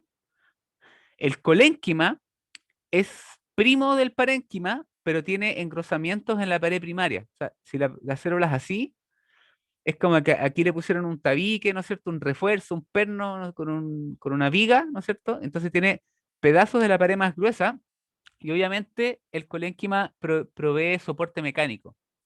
¿Dónde pueden ver colénquima? Por ejemplo, en el apio. No, no esos cordones que están adentro, sino que unas hilachas que están por fuera son hilos de colénquima que le dan cierta rigidez y flexibilidad al tallo de apio para que no se quiebre, ¿vale? Eh, Después hay tejidos que son más complejos, tejidos de protección como formar la epidermis. Por ejemplo, la epidermis, las células de la epidermis, todas las células de la epidermis de una planta, de las hojas, de los tallos y de las raíces, no tienen cloroplastos.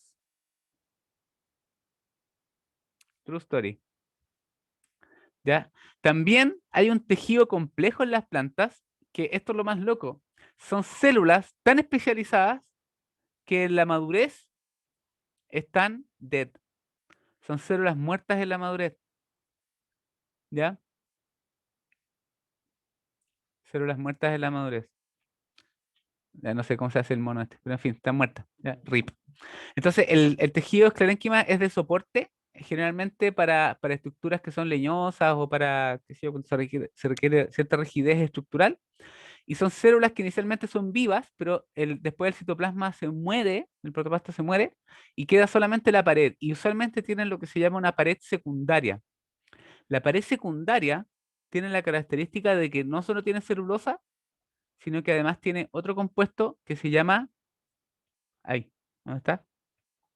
L- ah, Lignina. O sea, tiene lo mismo que mencionamos en la pared primaria, o sea, celulosa, hemicelulosa y sustancias pépticas, pero además se deposita otro compuesto, otro polímero que se llama lignina. Y eso es como ya echarle así endurecedor, ¿ya? Y hace que sea mucho más rígida la célula y al mismo tiempo provoca que el contenido se muera, ¿ya? Y por último, tenemos el tejido vascular, que son como las venitas de las plantas, el xilema y el floema, y que también aquí hay un montón de tipos celulares que no tienen cloroplasto o que son células muertas en la madurez o que no tienen vacuola. ¿Cachai?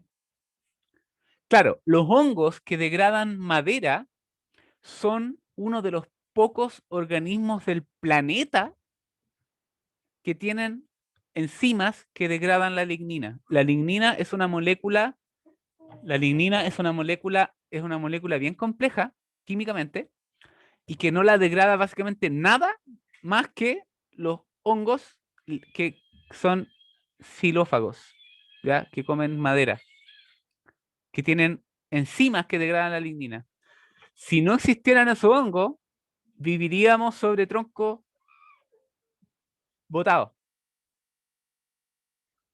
loco, porque la degradación natural de la lignina es muy, muy lenta.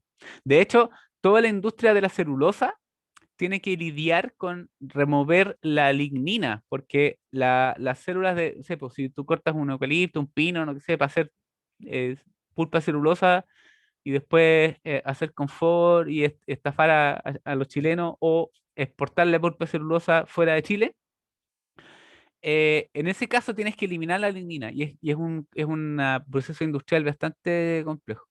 ¿Ya? Entonces, estos son como los tipos celulares básicos. Ay, espérate.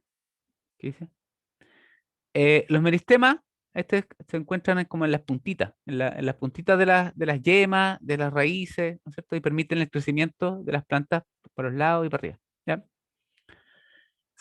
Estas son las características, si se ven, estos son los núcleos teñidos, ¿ya? Por si acaso, son células vivas, pequeñas, ¿ya? Esto es como para que ustedes vean como la variedad, ¿ya? Tampoco pretendo, porque nosotros vamos a tener un curso de biología vegetal el próximo semestre. Entonces, obviamente esto es materia como de ese curso. Y si esto es una clase como oh, cachas, no son todas cajas de zapatos. Eso es como la moraleja de esta parte de la clase, ¿ya? Por si acaso. No, no es para que se aprendan de memoria. Las células epidérmicas, ¿ya? Fíjense, yo les voy a mostrar aquí unas células epidérmicas de otras cosas. Espérate.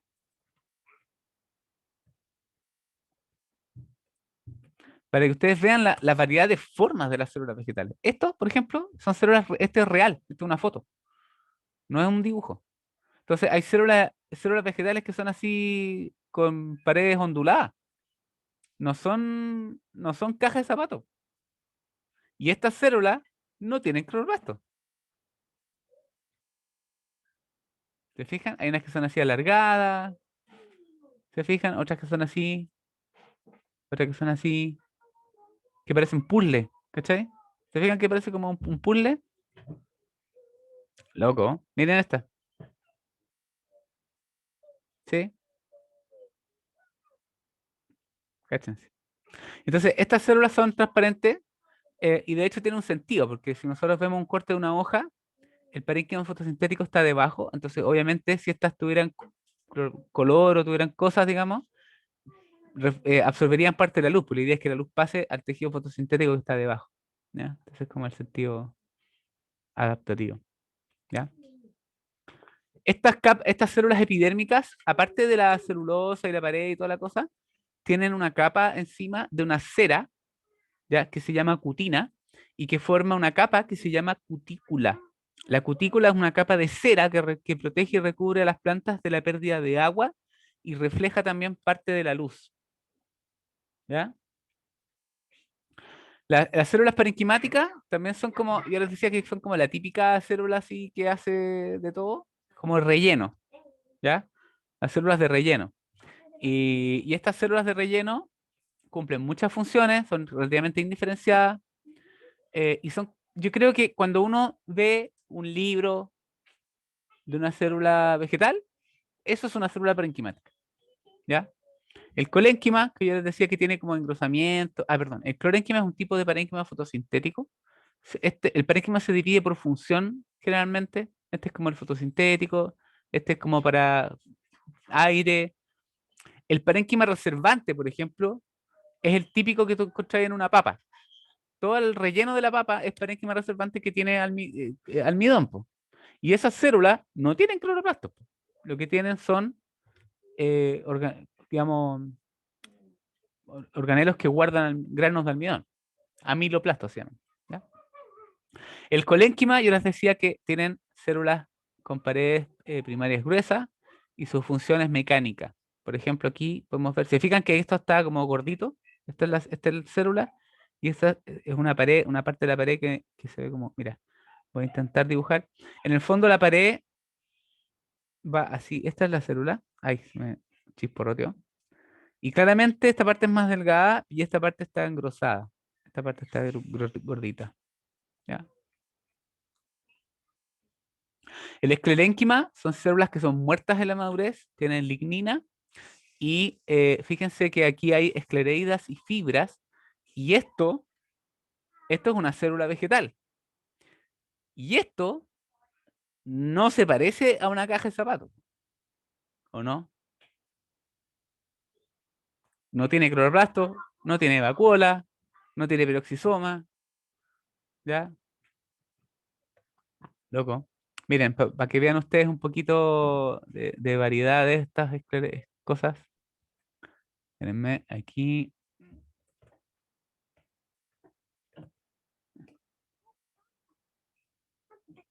Fíjense, astrosclereidas. Eso que parece como una estrellita, ¿ya? Eso. También es una célula vegetal. Y no tiene cloroplasto, no tiene vacuola. Loco. Cacha que parecen campo minado, así, no sé. Ya, las braquiosclereidas son típicas, por ejemplo, de los membrillos o las peras que uno de repente no sé si cachaba cuando uno masca. Esta, esta. Cuando uno masca un membrillo o una pera, siente como una cosa dura, como una arenita, así como que de repente tiene partes que son más duritas. Ya, estas son estas células que se llaman braquiosclereidas o células pétreas. ¿Cachai? Loco. Vamos a ver aquí, acá. ¿Cómo estamos de hora? Ya. Fíjense que aquí hay variedad de cosas, unas que son largas, ¿ya? Esto no parece caja de zapatos. ¿Ya? Entonces, a modo de resumen, los tejidos básicos, parénquima, colénquima y esclerénquima, ¿ya? Así se pueden ver más o menos. Este es pared engrosada, este es con pared secundaria, este tiene lignina. Y el tejido conductor no está formado por un único tipo celular, está formado, es un tejido complejo formado por múltiples tipos celulares, ¿ya?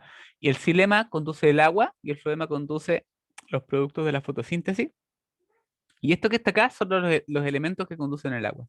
Y son literalmente como una cañería. O sea, los vasos son huecos, igual que un tubo de confort o un tubo de PVC. Y la pared es pared secundaria con lignina y adentro no tienen contenido celular. Entonces, literalmente es como un tubo. Obviamente esa célula inicialmente está viva y después se muere. Entonces, la célula, la planta, está formada por células vivas y células muertas. Como que, loco.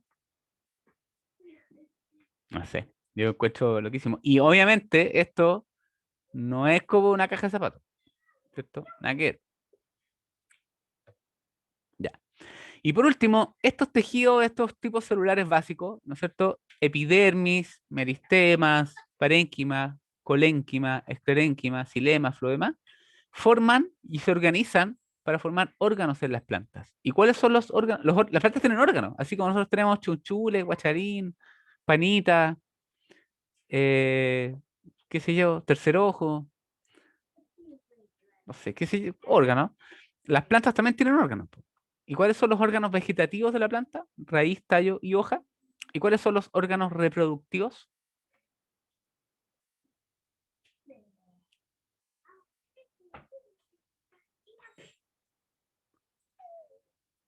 Fiore. La fiore y después, cuando la flor está fecundada, el fruto. ¿Sí? ¿O no?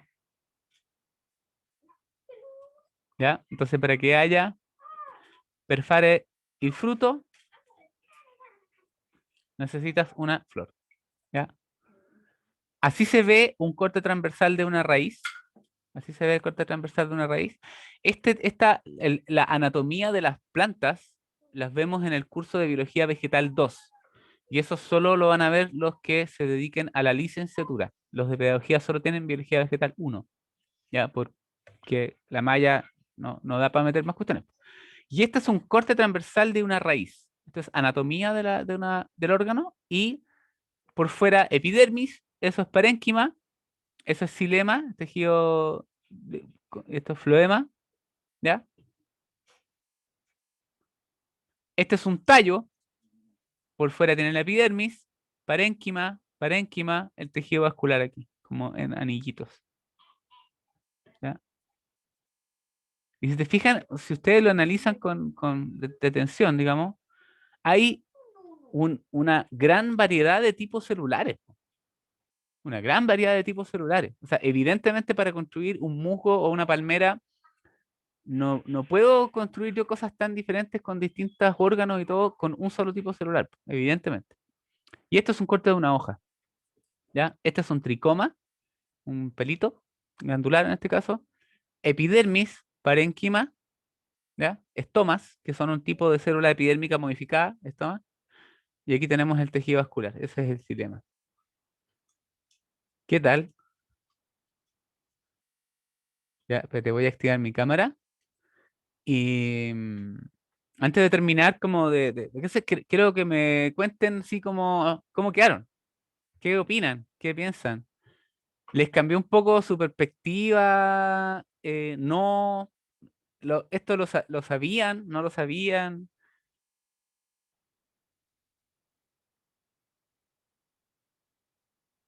Caleta de materia. Sí, pero recuerden que en el fondo el objetivo de esto no es como meterles materia, sino que más bien generarles la disonancia cognitiva de que, oye, hay caleta de cosas que yo no cachaba. O sea, a medida que uno aprende biología o cualquier cosa, mientras más aprende, más se da cuenta de lo que no sabe. Cuando uno no sabe nada, siempre cree que las sabe todas. Pero mientras más aprendes, uno se da cuenta que hay más que no sabes. Loco. Ya, sí. No sé, vos, ¿qué opinen? Recuerden, traten de hablar. Está bien que escriban, si yo los leo, pero traten de hablar, de expresarse. ¿Ya? Si no quieren prender la cámara, no importa, pero hablen. Me interesa saber qué opinan.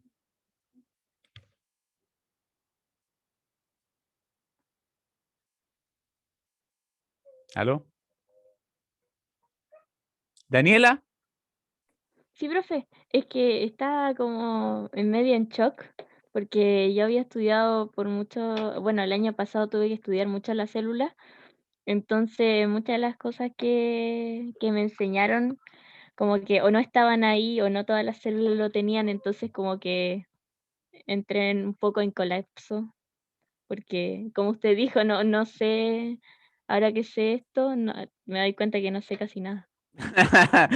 Claro. Eso pasa cada vez que uno estudia. Eso, ¿qué querés que te diga? ¿No? O sea, imagínate, yo he estudiado cuántos años, estudié en la U, no sé cuántos años. Siempre encuentras cosas que no sabes. Siempre, siempre, siempre, siempre. Es imposible saber todo hoy en día. ¿Me cachai? Y nada, pues, o sea, uno se va metiendo y aprende más, se da cuenta que todavía queda más. Y así, infinito.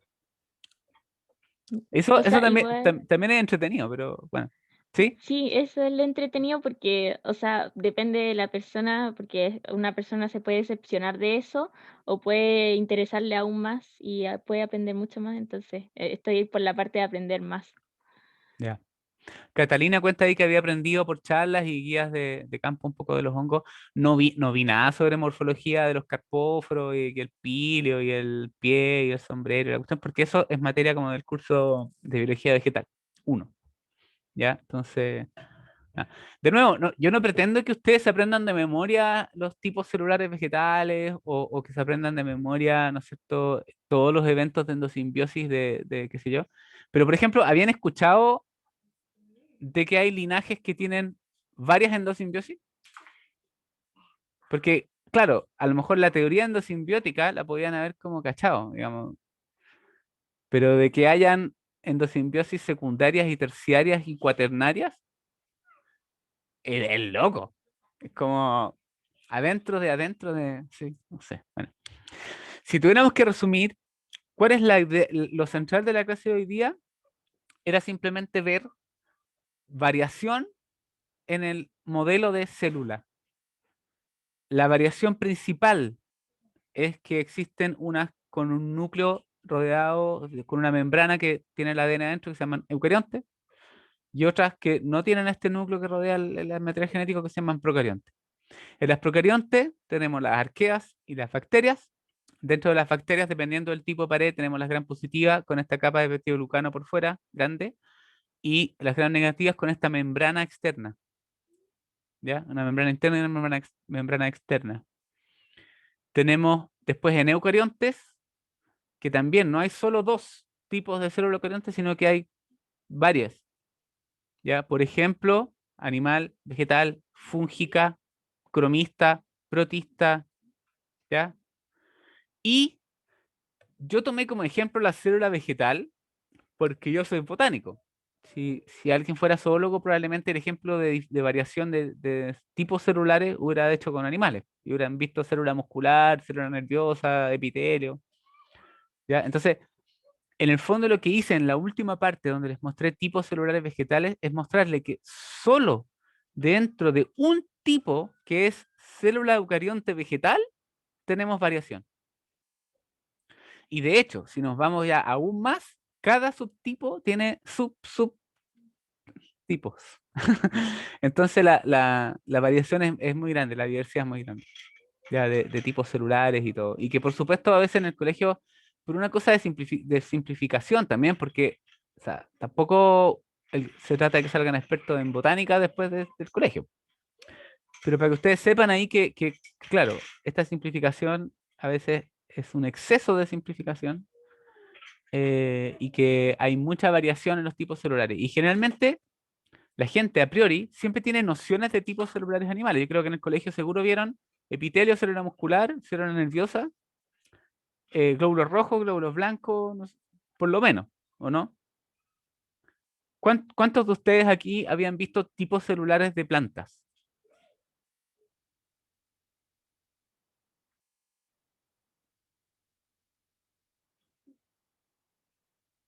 Daniela está buscando el botón para activar el micrófono.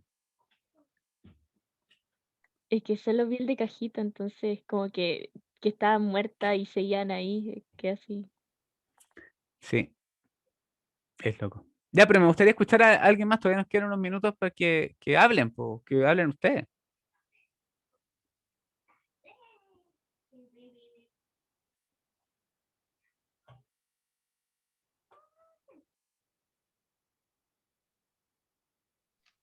No, profe, yo en la escuela solamente vi la principal, la que dijo que era la Peremquima, algo así. ¿Parénquima? ¿Sí? Y así, esa fue la única que vi en la escuela. Sí. Eso, bueno, tiene varias explicaciones, ¿ya? Como les digo, en los planes y programas del ministerio, la parte de planta es muy menor. Caja zapatos. Sí, por lo menos, si ustedes terminan hoy día, se van para su casa y cachan que hay más que la caja de zapatos y que no todas las células vegetales tienen cloroplasto, estamos. A todo esto, hoy día es mi última clase con ustedes, me parece. Si es que no me equivoco, de acuerdo al programa. ¿Ya? Así que creo, igual yo soy el coordinador del curso, así que igual voy a estar atento al programa y lo que va pasando, cualquier cosa me pueden escribir igual. Pero a partir de ahora viene la materia de biología celular y molecular con aspectos más micro y menos macro. Y hay otros profesores que les van a hacer clases. Van a estar el profesor Fernando Gómez haciéndole toda la parte como de célula, genética y ya con otra onda. ¿Ya? Así que eso, pues, voy a parar la grabación. Profe, ¿el ¿Sí? horario sigue igual?